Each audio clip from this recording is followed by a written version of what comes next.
আসসালামু আলাইকুম আরেকটি ব্লগে সবাইকে ওয়েলকাম। কেমন আছেন সবাই? যদি ভিডিও ভালো লাগে তাহলে একটা লাইক দিয়ে পুরো ভিডিওটা দেখবেন, পেজটাকে ফলো করবেন, চ্যানেলটাকে সাবস্ক্রাইব করে দিবেন। এই তো আজকের কি বাজার করে নিয়ে আসলাম সেইগুলাই, আর এই তো বাজার করে নিয়ে আসছি সেগুলো আমি এখন নামিয়ে নিচ্ছি। আর অনেক দিন ধরে মেয়ে বলতেছিল আম্মু একটা পাঙাশ মাছ নিয়ে আসো, কিন্তু নিয়ে আসা হচ্ছিল না, তাই ফাইনালি আজকে তার জন্য পাঙাশ মাছ আনছি। আর এখানে যে দেখেন একদম কচি কচি শশাগুলা আর টমেটো আর আছে কাঁচকলা। আর এখানে লবণ শেষ হয়ে গিয়েছিলো, কিছু লবণ আনছি, ডাউল আনছি, মুসুরির ডাউল।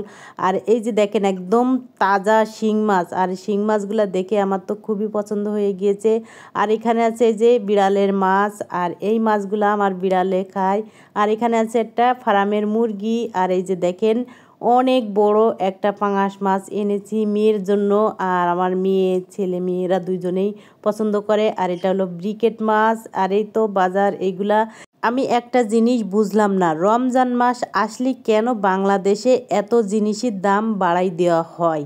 কিছু কিছু দেশ আছে রমজান মাস আসলেই জিনিসের দাম কমাই দেওয়া হয়, কিন্তু এটা হলো আমাদের বাংলাদেশ, বলেও কিছু করার নাই, না বলেও কিছু করার নাই। যাই হোক, এখানে আমি এই তো শিং মাছগুলা সুন্দর করে কেটে নিচ্ছি। আর শিং মাছ কাটতে যাই একবার তাজা ছিল, আর আমার হাতের ভিতরে অলরেডি 2টা কাটা দিয়ে ফেলাইছিল, আর অনেক ব্যথা করছিল। যাই হোক, এই তো মাছগুলা সব আমি এখন কেটে নিয়েছি। আর এই মাছগুলা কাটতে কিন্তু আমার অনেক সময় লাগছে। আর এখানে এই যে পাঙাশ মাছগুলা আমি ধুয়ে নিচ্ছি, তারপরে এই তো ধুই উঠানো হয়ে গিয়েছে।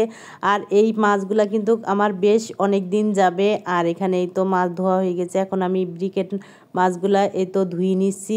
আর এই তো মাছ কিন্তু এর আগে আমি একবার করে ধুয়ে নিয়েছি, আর ধোয়া হয়ে গিয়েছে। আর শিং মাছ ধুইতে যাই আমি যে কি একখান বিপদে পড়ছিলাম তো বলে বোঝানোর মতন না। এই যে দেখতেছেন যেটার ভিতর করে ধুচ্ছি এইটা ফট করে ভেঙে গিয়েছিল, আর আমার এত কষ্ট লাগতেছিল জানেন না।